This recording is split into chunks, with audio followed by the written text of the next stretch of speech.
सरदार वल्लभ भाई पटेल वृहद जन कल्याण को समर्पित अपने विचारों में पूर्णतः स्पष्ट थे। उन्हीं के अनुरूप वे कार्य भी करते थे। हमने उनके विशुद्ध राष्ट्रवाद को समर्पित विचारों एवं कार्यों का इस श्रृंखला की कड़ियों में बार बार उल्लेख किया है। पिछली कड़ी में भी विशेष रूप से 6 जनवरी 1948 ईस्वी को लखनऊ की जनसभा में उनके स्पष्ट विचारों से परिपूर्ण भाषण की चर्चा की है। सरदार साहब नारी पुरुष समानता के पक्षधर थे।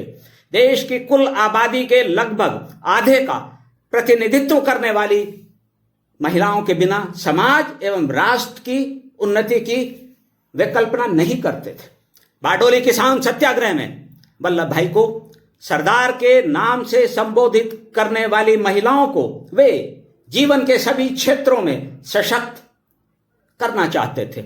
उनका दृढ़तापूर्वक यह मानना था, लिंग भेद को अस्त्र बनाकर महिला वर्ग को समानता से वंचित नहीं किया जा सकता। समाज और राष्ट्र के निर्माण में महिलाओं की भूमिका पुरुषों से तनिक भी कम नहीं है।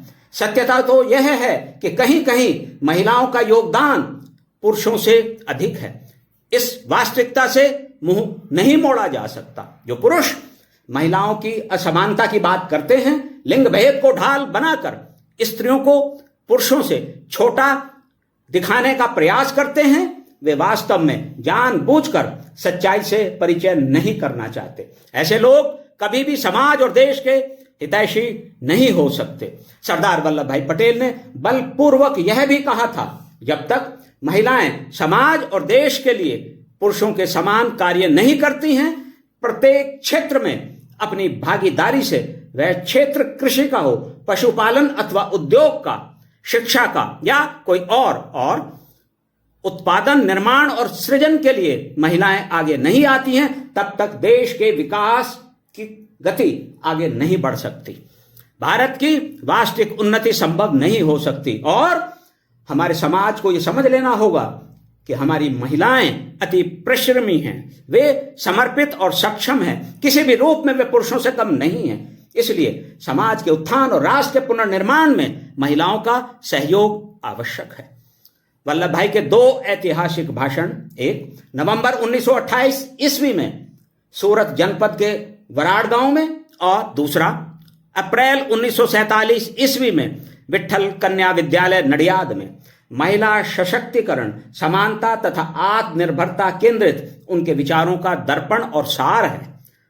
उनके उन व्याख्यानों की दीर्घकाल तक प्रासंगिकता रहेगी। सरदार साहब के उसी प्रकार युवा वर्ग के संबंध में भी विचार रहे थे। वे देश के युवाओं को कर्तव्यबद्ध, अनुशासित और पुरुषार्थी देखना चाहते थे। इस हेतु उन्होंने बारंबार युवा वर्ग का आह्वान भी किया। देश की नागरिक सेवाओं से संबद्ध समस्त जन से भी राष्ट्र के प्रति उत्तरदायित्व निर्वहन की सरदार वल्लभ भाई पटेल को अपेक्षा थी। उनसे सरकार और आम जन के मध्य एक सुदृढ़ और कर्तव्यनिष्ठ कड़ी के रूप में कार्य करने की उनकी आशा थी। देश की सेना पर उनको गर्व था। इसकी निरंतर सुदृढ़ता का उनका आह्वान था। पुनः युग पुरुष सरदार वल्लभ भाई पटेल को नमन।